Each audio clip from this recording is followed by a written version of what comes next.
Olá pessoal, estamos de volta aqui com mais o quinto vídeo da nossa série de vídeos sobre o que é o sermão expositivo, sobre o livro do Carl Lechler, né, em relação à pregação. E eu quero tratar com vocês agora um ponto específico de definir, né? A gente vai começar a definir o que é um sermão expositivo. Então vamos lá para a nossa apresentação. Nessa apresentação especificamente, um grande pregador e professor, é o R.C. Sproul. Aí ele estava mais jovem, né? Ele morreu agora no ano de 2017. Os vídeos que nós temos dele pregando no YouTube, participando de perguntas e respostas, são muito instrutivos. Se você fala inglês, você consegue ter um recurso muito grande, né, a partir das respostas dele, das pregações dele, e ser beneficiado por isso. Outra coisa também é que no canal da Ligonier você pode ter acesso também a esse conteúdo legendado do R.C. Sproul. Vamos tratar agora o que é um sermão expositivo. Agora, para a gente começar, é importante a gente saber diferenciar entre um sermão bíblico e um sermão expositivo. O sermão bíblico, ele se relaciona, de certa forma, com a Bíblia, mas tipo uma ilustração que o livro traz, é que é como se fosse uma maçã. Ela se relaciona como uma fruta, sem ser pera. Então, no expositivo, ele não tem como não ser bíblico. Ele não tem como não ser diretamente bíblico. Mas existem sermões bíblicos que ele muitas vezes servem, eles saem um pouco da tangente, ou o versículo se torna apenas um pretexto para o pregador, que aí já deixa de ser bíblico também. Não é a única forma, a pregação expositiva, de se pregar a palavra de Deus, mas historicamente e biblicamente falando, no Novo Testamento a gente vê a pregação de Pedro, a pregação de Estevão, as pregações de Paulo.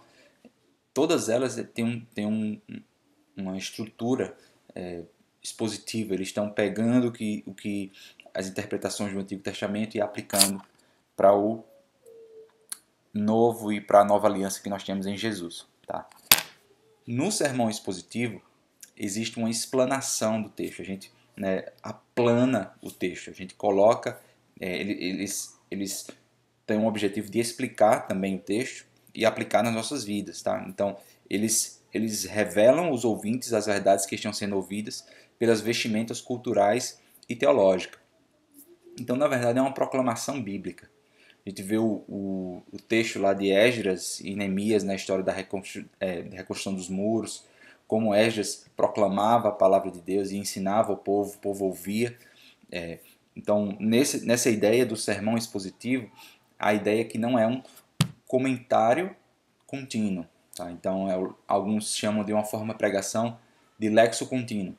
Poucos pregadores conseguem fazer esse estilo de pregação. Tá? Nem todos conseguem pregar dessa forma bem e aplicar bem o texto para nós. Muitos pregadores querem pregar explicando versículo por versículo e no final faz uma aplicação de 3 minutos, 2 minutos. Tem muita gente que prega muito bem esses textos dessa forma, mas a gente tem que ter cuidado ao trabalhar esse tipo de pregação. Para ser bem sincero, esse tipo de pregação, ela tecnicamente falando, é até mais fácil para o pregador, né? Porque ele vai lendo o texto, vai se lembrando do que ele estudou, dos comentários e do que ele estudou da língua original e sai explicando parte a parte. Quando a gente está falando de igreja local, a ideia é a gente pegar o texto, dividir as perícopes, as partes e aplicar na vida da igreja. E esse tipo de aplicação é muito importante que aconteça de acordo com a vida da igreja. Então, no contexto de jovens, no contexto de mulheres casadas, mulheres solteiras, senhores, crianças, adolescentes e por aí vai.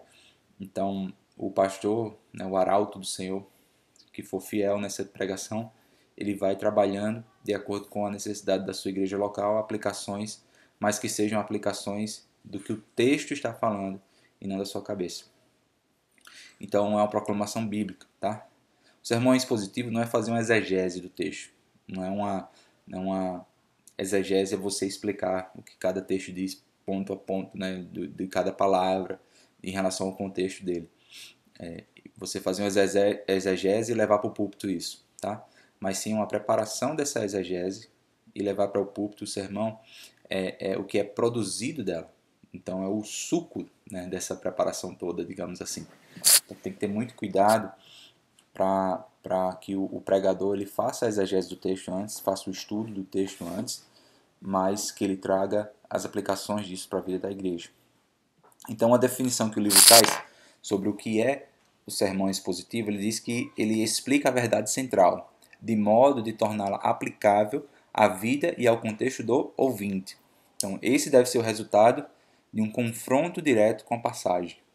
O que Deus está falando a partir dessa passagem para as nossas vidas e como nós vamos aplicar, como nós vamos sair diferentes desse local que estamos indo pregar. Esse local que estamos entrando, né, para cultuar o Senhor, na verdade.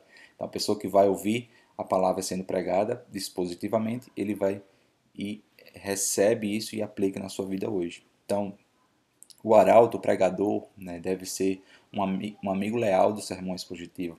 Ele deve devotar a afeição à palavra divina. Ele deve ter uma clara convicção no proclamar com fidelidade de forma prática. Um sermão expositivo não é um sermão onde o pregador vai lá cuspir palavras teológicas difíceis. Não é esse o objetivo. Na verdade, ele traduzir as profundas verdades teológicas das Escrituras para a prática do dia a dia dos ouvintes. Muitos que estarão lá na congregação ouvindo a pregação não têm uma formação teológica que o pregador tem, mas eles são filhos de Deus e eles foram, né, chamados para cultuar junto, entender da palavra e desejar buscar mais da palavra. Então que a pregação dê esse gostinho de quero mais para as pessoas se aprofundarem na palavra e com certeza as pessoas que não trabalham como teólogos ou como pastores em tempo integral, elas não vão ter 20 horas na semana para dedicar aos estudos da palavra. E isso deve ser entendido e traduzido. O pregador deve entender isso e traduzir da melhor forma. Tá? Então a ideia não é ficar falando palavra em grego. Você pode falar e explicar se for relevante para o texto e ensinar de certa forma, mas de forma humilde e de forma que alcance as pessoas.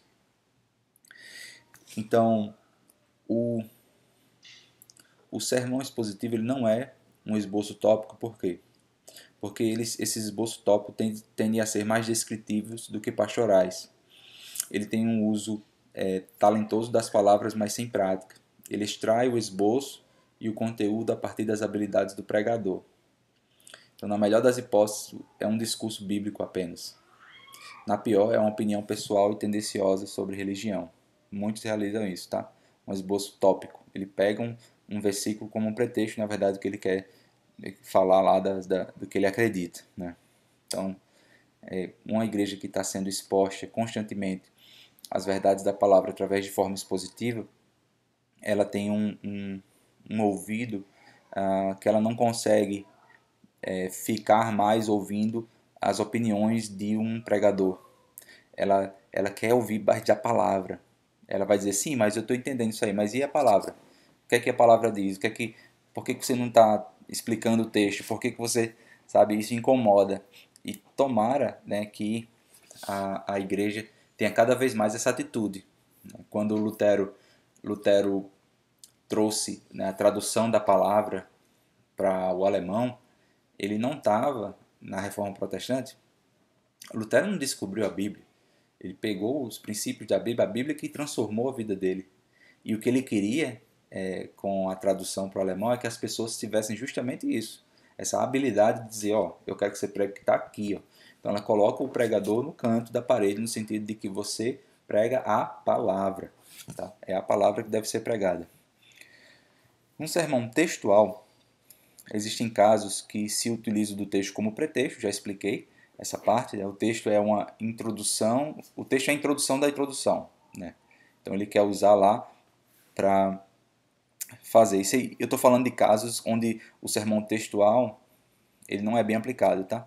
É fácil pregar sobre Deus, mas é muito difícil Deus pregar sobre si, que é o que é falado do que o sermão expositivo, quando você explica o texto e você está trabalhando exatamente o contexto da passagem, é Deus falando sobre si mesmo. Por quê? Porque é a palavra se explicando, né? Então, O pregador, na verdade, ali é só um vaso de barro, digamos assim, né? O que Paulo fala também. É um vaso de barro sendo usado pela excelência do poder de Deus, né? Que está na palavra. Então, no sermão textual, o pregador ele pode facilmente se tornar palavra do pregador e ignorar o contexto teológico do versículo isolado. Se ele é divorciado do seu contexto, nunca poderá ser bíblico. E o que muita gente prega é justamente isso. Pegam um texto, tiram do contexto e falam como se fosse palavra de Deus. E Deus está me falando, e Deus me disse. Quando eu li esse texto aqui, Deus me disse que tinha isso, isso e isso que ia acontecer. Então tenham cuidado quando muita gente fala que Deus disse a ela alguma coisa. Porque se não for alinhado com as palavras, Deus não disse a ela. Tá? E essa pessoa está sendo um falso testemunho, um falso profeta. E isso tem que ter muito cuidado quando a gente fala em nome de Deus. É um zelo que deve ter no nosso coração, tá? Então, no sermão expositivo, ele se extrai a estrutura e o contexto do parágrafo a ser pregado. O conceito bíblico é transmitido através de um estudo histórico, gramatical e literário, onde o Espírito Santo aplica ao coração do pregador e aos corações dos ouvintes. Então, quando você faz um estudo histórico, gramatical e literário do texto, e a gente sabe que a palavra de Deus ela é inspirada pelo Espírito Santo, o próprio Deus, então é realmente Deus usando o pregador. Então essa seriedade na pregação é que nós devemos ter e nós não podemos aceitar menos do que isso. Pessoas e pastores sérios que pregam a palavra de Deus. Os pastores das igrejas e os pregadores, eles não são a estrela de um culto ou a estrela da igreja. Eles são os maiores servos e que devem estar lá para servir ao Senhor e servir a sua igreja. Então que Deus abençoe vocês. No próximo vídeo a gente vai estudar um pouquinho mais sobre essa temática do prega a palavra. Espero que vocês estejam gostando. Que Deus abençoe. Um abraço.